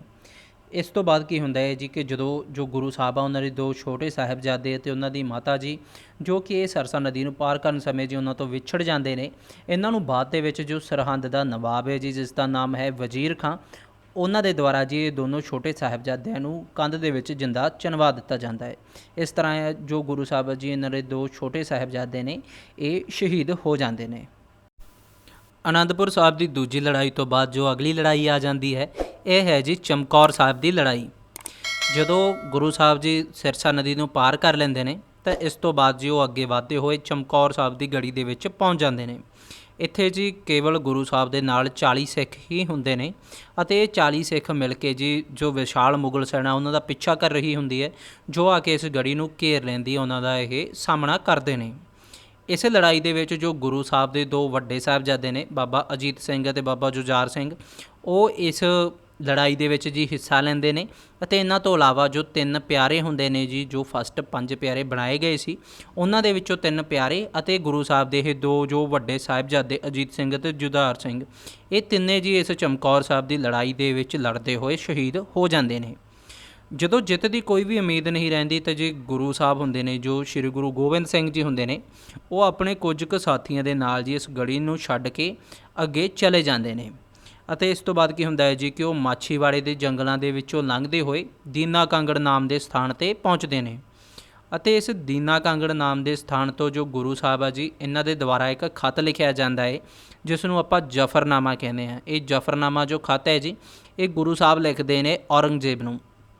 ਅਤੇ ਇਸ ਖੱਤ ਦੇ ਵਿੱਚ ਜੋ ਗੁਰੂ ਸਾਹਿਬ ਹੁੰਦੇ ਆ ਜੀ ਇਹ ਔਰੰਗਜ਼ੇਬ ਨੂੰ ਦੁਬਾਰਾ ਤੋਂ ਲਲਕਾਰਦੇ ਨੇ, ਉਹਨੂੰ ਕਹਿੰਦੇ ਨੇ ਕਿ ਉਹ ਆਪਣਾ ਇਹ ਸੰਘਰਸ਼ ਹੈ ਜੋ ਇਸ ਨੂੰ ਖ਼ਤਮ ਨਹੀਂ ਕਰਨਗੇ ਅਤੇ ਇਸ ਸੰਘਰਸ਼ ਨੂੰ ਇਸੇ ਤਰ੍ਹਾਂ ਜਾਰੀ ਰੱਖਣਗੇ, ਯਾਨੀ ਕਿ ਉਹ ਆਪਣੇ ਧਰਮ ਨੂੰ ਨਹੀਂ ਛੱਡਣਗੇ ਅਤੇ ਉਹ ਜ਼ੁਲਮ ਦੇ ਖਿਲਾਫ ਲੜਦੇ ਰਹਿਣਗੇ। ਠੀਕ ਹੈ ਜੀ, ਇਹ ਜੋ ਸਾਰੀ ਘਟਨਾ ਹੈ ਇਹ ਜਫਰਨਾਮਾ ਦੇ ਵਿੱਚ, ਇਹ ਜੋ ਸਾਰੀ ਗੱਲ ਹੈ ਜਫਰਨਾਮਾ ਦੇ ਵਿੱਚ ਲਿਖੀ ਜਾਂਦੀ ਹੈ। ਇਹ ਜਫਰਨਾਮਾ ਕਿੱਥੇ ਲਿਖਿਆ ਜਾਂਦਾ ਜੀ, ਕਿਸ ਦੇ ਦੁਆਰਾ ਲਿਖਿਆ ਗਿਆ, ਇਹ ਕਾਫੀ ਵਾਰ ਪ੍ਰਸ਼ਨ ਪੁੱਛੇ ਗਏ ਆ। ਤਾਂ ਇਹ ਗੁਰੂ ਗੋਬਿੰਦ ਸਿੰਘ ਜੀ ਦੇ ਦੁਆਰਾ ਲਿਖਿਆ ਗਿਆ ਸੀ ਅਤੇ ਇਸ ਨੂੰ ਲਿਖਣ ਦਾ ਸਥਾਨ ਸੀ ਦੀਨਾ ਕਾਂਗੜ। ਦੀਨਾ ਕਾਂਗੜ ਦੇ ਸਥਾਨ 'ਤੇ ਜੀ ਇਹ ਜਫਰਨਾਮਾ ਲਿਖਣ ਤੋਂ ਬਾਅਦ ਜੋ ਗੁਰੂ ਸਾਹਿਬ ਹੁੰਦੇ ਨੇ ਇਹ ਲੱਖੀ ਜੰਗਲ ਦੇ ਵਿੱਚੋਂ ਹੁੰਦੇ ਹੋਏ ਜੀ ਅੱਗੇ ਖਿਦਰਾਣਾ ਪਹੁੰਚ ਜਾਂਦੇ ਨੇ, ਜਿੱਥੇ ਕਿ ਗੁਰੂ ਸਾਹਿਬ ਦੇ ਜੀਵਨ ਦੀ ਆਖਰੀ ਲੜਾਈ ਉਹ ਲੜਦੇ ਨੇ। ਚਮਕੌਰ ਸਾਹਿਬ ਦੀ ਲੜਾਈ ਤੋਂ ਬਾਅਦ ਹੁਣ ਆਪਾਂ ਪੜ੍ਹਦੇ ਹਾਂ ਜੀ ਖਿਦਰਾਣਾ ਦੀ ਲੜਾਈ, ਜੋ ਕਿ 1705 ਈਸਵੀ ਦੇ ਵਿੱਚ ਹੋਈ ਹੈ। ਇਸ ਲੜਾਈ ਦੇ ਵਿੱਚ ਜੋ 40 ਸਿੱਖ ਜੀ ਜੋ ਅਨੰਦਪੁਰ ਸਾਹਿਬ ਦੀ ਦੂਜੀ ਲੜਾਈ ਸਮੇਂ ਗੁਰੂ ਸਾਹਿਬ ਦਾ ਸਾਥ ਛੱਡ ਕੇ ਆਏ ਸੀ, ਉਹਨਾਂ ਨੂੰ ਬੇਦਾਵਾ ਲਿਖ ਕੇ ਦੇ ਆਏ ਸੀ, ਉਹ ਵੀ ਇਸ ਲੜਾਈ ਦੇ ਵਿੱਚ ਜੀ ਦੁਬਾਰਾ ਤੋਂ ਫੇਰ ਆ ਕੇ ਗੁਰੂ ਸਾਹਿਬ ਦਾ ਸਾਥ ਦਿੰਦੇ ਨੇ। ਅਤੇ ਇਸ ਲੜਾਈ ਦੇ ਵਿੱਚ ਜੋ ਇਹ 40 ਸਿੱਖ ਹੁੰਦੇ ਨੇ ਜੀ ਇਹ ਸ਼ਹੀਦ ਹੋ ਜਾਂਦੇ ਨੇ, ਉਹ ਸ਼ਹੀਦੀ ਪ੍ਰਾਪਤ ਕਰਦੇ ਨੇ। ਇਹਨਾਂ 40 ਸਿੱਖਾਂ ਨੂੰ ਜੀ ਗੁਰੂ ਸਾਹਿਬ ਦੇ ਦੁਆਰਾ 40 ਮੁਕਤੇ ਕਿਹਾ ਜਾਂਦਾ ਹੈ ਅਤੇ ਉਹਨਾਂ ਦੇ ਦੁਆਰਾ ਜੋ ਬੇਦਾਵਾ ਜੀ ਗੁਰੂ ਸਾਹਿਬ ਨੂੰ ਲਿਖਿਆ ਗਿਆ ਸੀ ਉਹ ਵੀ ਗੁਰੂ ਸਾਹਿਬ ਇੱਥੇ ਫਾੜ ਦਿੰਦੇ ਨੇ, ਜਿਸ ਤਰ੍ਹਾਂ ਤੁਸੀਂ ਇਹ ਪਿਕਚਰ ਦੇ ਵਿੱਚ ਦੇਖ ਰਹੇ ਹੋ। ਅਤੇ ਇਹਨਾਂ 40 ਮੁਕਤਿਆਂ ਦੇ ਨਾਮ 'ਤੇ ਹੀ ਖਿਦਰਾਣਾ ਦਾ ਨਾਮ ਬਾਅਦ ਦੇ ਵਿੱਚ ਜੀ ਮੁਕਤਸਰ ਸਾਹਿਬ ਪੈ ਜਾਂਦਾ ਹੈ। ਇਹ ਜੋ ਖਿਦਰਾਣਾ ਦੀ ਲੜਾਈ ਹੁੰਦੀ ਹੈ ਜੀ, ਇਸ ਯੁੱਧ ਦੇ ਵਿੱਚ ਜੋ ਸਿੱਖ ਹੁੰਦੇ ਨੇ ਇਹਨਾਂ ਦੀ ਜਿੱਤ ਹੁੰਦੀ ਹੈ। ਅਤੇ ਇਹ ਜੋ ਖਿਦਰਾਣਾ ਦੀ ਲੜਾਈ ਹੈ ਜੀ ਇਹ ਗੁਰੂ ਗੋਬਿੰਦ ਸਿੰਘ ਜੀ ਦੇ ਜੀਵਨ ਦੀ ਆਖਰੀ ਲੜਾਈ ਸੀ। ਇਸ ਤੋਂ ਬਾਅਦ ਗੁਰੂ ਗੋਬਿੰਦ ਸਿੰਘ ਜੀ ਨੇ ਕੋਈ ਵੀ ਲੜਾਈ ਨਹੀਂ ਲੜੀ ਸੀ। ਇਸ ਲੜਾਈ ਤੋਂ ਬਾਅਦ ਜਦੋਂ ਗੁਰੂ ਗੋਬਿੰਦ ਸਿੰਘ ਜੀ ਇਹ ਲੜਾਈ ਨੂੰ ਜਿੱਤ ਲੈਂਦੇ ਨੇ ਤਾਂ ਇਸ ਲੜਾਈ ਤੋਂ ਬਾਅਦ ਗੁਰੂ ਗੋਬਿੰਦ ਸਿੰਘ ਜੀ ਤਲਵੰਡੀ ਸਾਬੋ ਦੇ ਵਿੱਚ ਆ ਕੇ ਰਹਿਣ ਲੱਗ ਜਾਂਦੇ ਨੇ। ਤਲਵੰਡੀ ਸਾਬੋ ਨੂੰ ਜੀ ਤਖਤ ਸ਼੍ਰੀ ਦਮਦਮਾ ਸਾਹਿਬ ਵੀ ਕਿਹਾ ਜਾਂਦਾ ਹੈ। ਇੱਥੇ ਜਦੋਂ ਗੁਰੂ ਸਾਹਿਬ ਤਲਵੰਡੀ ਸਾਬੋ ਦੇ ਵਿੱਚ ਆ ਕੇ ਰਹਿੰਦੇ ਨੇ ਤਾਂ ਇੱਥੇ ਜੀ ਧਰਮ ਪ੍ਰਚਾਰ ਦੀਆਂ ਬਹੁਤ ਸਾਰੀਆਂ ਗਤੀਵਿਧੀਆਂ ਕਰਦੇ ਨੇ। ਇੱਥੇ ਇੱਕ ਬਹੁਤ ਮਹੱਤਵਪੂਰਨ ਕੰਮ ਗੁਰੂ ਸਾਹਿਬ ਦੇ ਦੁਆਰਾ ਕਰਵਾਇਆ ਜਾਂਦਾ ਹੈ, ਉਹ ਹੈ ਜੀ ਸ਼੍ਰੀ ਗੁਰੂ ਗ੍ਰੰਥ ਸਾਹਿਬ ਜੀ ਦਾ ਅੰਤਿਮ ਰੂਪ ਤਿਆਰ ਕਰਾਉਣਾ। ਜਿਵੇਂ ਕਿ ਆਪਾਂ ਸਿੱਖ ਧਰਮ ਦੀ ਫਸਟ ਵੀਡੀਓ ਦੇ ਵਿੱਚ ਪੜ੍ਹਿਆ ਸੀ ਕਿ ਜਦੋਂ ਆਦਿ ਗ੍ਰੰਥ ਸਾਹਿਬ ਨੂੰ ਤਿਆਰ ਕੀਤਾ ਜਾਂਦਾ ਹੈ ਤਾਂ ਉਸ ਦੇ ਵਿੱਚ ਜੀ ਕੇਵਲ ਪਹਿਲੇ 5 ਗੁਰੂ ਸਾਹਿਬ ਦੀ ਬਾਣੀ ਅਤੇ ਹੋਰ ਭਗਤਾਂ ਦੀ ਬਾਣੀ ਨੂੰ ਸ਼ਾਮਲ ਕੀਤਾ ਜਾਂਦਾ ਹੈ। ਪਰ ਇੱਥੇ ਤਲਵੰਡੀ ਸਾਬੋ ਦੇ ਵਿੱਚ ਜਦੋਂ ਗੁਰੂ ਗੋਬਿੰਦ ਸਿੰਘ ਜੀ ਸ਼੍ਰੀ ਗੁਰੂ ਗ੍ਰੰਥ ਸਾਹਿਬ ਨੂੰ ਅੰਤਿਮ ਰੂਪ ਦੇ ਰਹੇ ਹੁੰਦੇ ਨੇ ਤਾਂ ਉਸ ਗ੍ਰੰਥ ਦੇ ਵਿੱਚ ਜੀ ਉਹਨਾਂ ਦੇ ਦੁਆਰਾ ਸ਼੍ਰੀ ਗੁਰੂ ਤੇਗ ਬਹਾਦਰ ਜੀ ਜੋ ਸਿੱਖ ਧਰਮ ਦੇ 9ਵੇਂ ਗੁਰੂ ਸੀ ਉਹਨਾਂ ਦੀ ਬਾਣੀ ਨੂੰ ਸ਼ਾਮਿਲ ਕੀਤਾ ਜਾਂਦਾ ਹੈ ਅਤੇ ਇਸ ਆਦਿ ਗ੍ਰੰਥ ਸਾਹਿਬ ਨੂੰ ਜੀ ਸ਼੍ਰੀ ਗੁਰੂ ਗ੍ਰੰਥ ਸਾਹਿਬ ਦਾ ਰੂਪ ਦੇ ਦਿੱਤਾ ਜਾਂਦਾ ਹੈ। ਇਹ ਜੋ ਸਾਰਾ ਕੰਮ ਕੀਤਾ ਗਿਆ ਸੀ ਜੀ ਇਹ ਤਲਵੰਡੀ ਸਾਬੋ ਦੇ ਵਿੱਚ ਸ਼੍ਰੀ ਗੁਰੂ ਗੋਬਿੰਦ ਸਿੰਘ ਜੀ ਦੇ ਦੁਆਰਾ ਕਰਵਾਇਆ ਗਿਆ ਸੀ। ਸ਼੍ਰੀ ਗੁਰੂ ਗੋਬਿੰਦ ਸਿੰਘ ਜੀ ਅਤੇ ਮਾਧੋ ਦਾਸ ਦੇ ਵਿੱਚ ਜੀ ਇੱਕ ਮੁਲਾਕਾਤ ਹੁੰਦੀ ਹੈ। ਇਹ ਹੁੰਦੀ ਹੈ ਜੀ 1708 ਈਸਵੀ ਦੇ ਵਿੱਚ। ਇਸ ਦੇ ਬਾਰੇ ਵੀ ਕਈ ਵਾਰ ਪ੍ਰਸ਼ਨ ਪੁੱਛਿਆ ਜਾਂਦਾ ਹੈ। ਇਹ ਹੁੰਦੀ ਹੈ ਜੀ ਨਾਂਦੇੜ ਵਿਖੇ।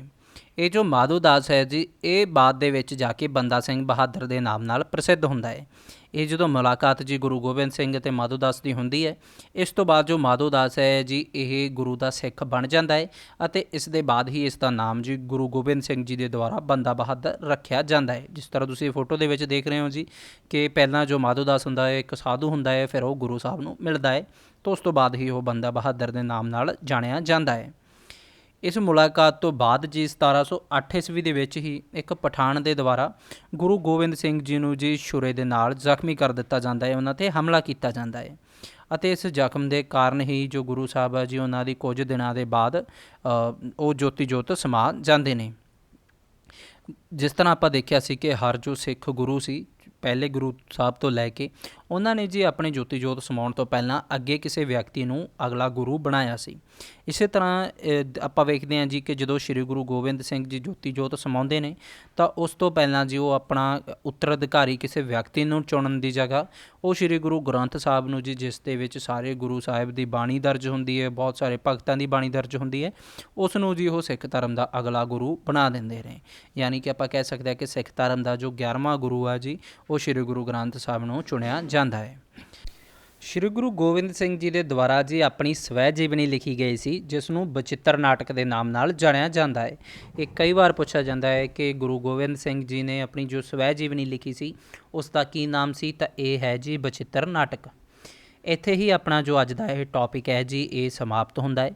ਮੈਂ ਆਸ ਕਰਦਾ ਜੀ ਕਿ ਤੁਹਾਨੂੰ ਵਧੀਆ ਤਰੀਕੇ ਸਾਰਾ ਟੌਪਿਕ ਸਮਝ ਆਇਆ ਹੋਵੇਗਾ। ਤੁਹਾਨੂੰ ਸਾਰੇ ਪ੍ਰਸ਼ਨ ਜੋ ਇਸ ਦੇ ਵਿੱਚੋਂ ਪੁੱਛੇ ਜਾ ਸਕਦੇ ਆ ਉਹ ਵਧੀਆ ਤਰੀਕੇ ਤੁਹਾਨੂੰ ਸਮਝ ਆਏ ਹੋਣਗੇ। ਵੀਡੀਓ ਨੂੰ ਜੀ ਜ਼ਰੂਰ 2 ਵਾਰ ਦੇਖ ਲਿਆ ਕਰੋ ਤਾਂ ਕਿ ਤੁਸੀਂ ਸਾਰੀ ਚੀਜ਼ ਨੂੰ ਵਧੀਆ ਤਰੀਕੇ ਸਮਝ ਸਕੋ। ਜੇਕਰ ਤੁਹਾਨੂੰ ਵੀਡੀਓ ਚੰਗੀ ਲੱਗੀ ਹੈ ਤਾਂ ਜੀ ਵੀਡੀਓ ਨੂੰ ਲਾਈਕ ਜ਼ਰੂਰ ਕਰ ਦਿਓ। ਜੇਕਰ ਅਜੇ ਵੀ ਚੈਨਲ ਨੂੰ ਸਬਸਕ੍ਰਾਈਬ ਨਹੀਂ ਕੀਤਾ ਤਾਂ ਹੁਣੇ ਚੈਨਲ ਨੂੰ ਜੀ ਸਬਸਕ੍ਰਾਈਬ ਕਰਕੇ ਨਾਲ ਵਾਲਾ ਬੈਲ ਆਈਕਨ ਪ੍ਰੈਸ ਕਰ ਲਓ ਤਾਂ ਕਿ ਸਾਰੀਆਂ ਵੀਡੀਓਜ਼ ਦੇ ਜੀ ਤੁਹਾਨੂੰ ਨੋਟੀਫਿਕੇਸ਼ਨ ਮਿਲਦੇ ਰਹਿਣ। ਅਤੇ ਸਾਰੀਆਂ ਹੀ ਵੀਡੀਓਜ਼ ਦਾ ਜੀ free of cost PDF file ਲੈਣ ਲਈ ਪੰਜਾਬ ਐਜੂਕੇਸ਼ਨ ਚੈਨਲ ਨੂੰ ਜੀ ਤੁਸੀਂ ਟੈਲੀਗ੍ਰਾਮ ਐਪ 'ਤੇ ਹੁਣੇ ਜੁਆਇਨ ਕਰ ਲਓ, ਜਿਸ ਦਾ ਲਿੰਕ ਜੀ ਤੁਹਾਨੂੰ ਡਿਸਕ੍ਰਿਪਸ਼ਨ ਬਾਕਸ ਦੇ ਵਿੱਚ ਅਤੇ ਪਿੰਨ ਕਮੈਂਟ ਦੋਨੋਂ ਜਗ੍ਹਾ 'ਤੇ ਮਿਲ ਜਾਏਗਾ। ਇਸ ਦੇ ਨਾਲ ਜੀ ਵੀਡੀਓ ਨੂੰ ਲਾਈਕ ਕਰਨਾ ਅਤੇ ਜੋ ਪ੍ਰਸ਼ਨ ਜੀ ਵੀਡੀਓ ਦੀ ਸਟਾਰਟਿੰਗ ਦੇ ਵਿੱਚ ਪੁੱਛਿਆ ਗਿਆ ਸੀ ਉਸ ਨੂੰ ਕਮੈਂਟ ਦੇ ਵਿੱਚ ਲਿਖਣਾ ਨਾ ਭੁੱਲਣਾ। Thank you for watching Punjab education by Karam.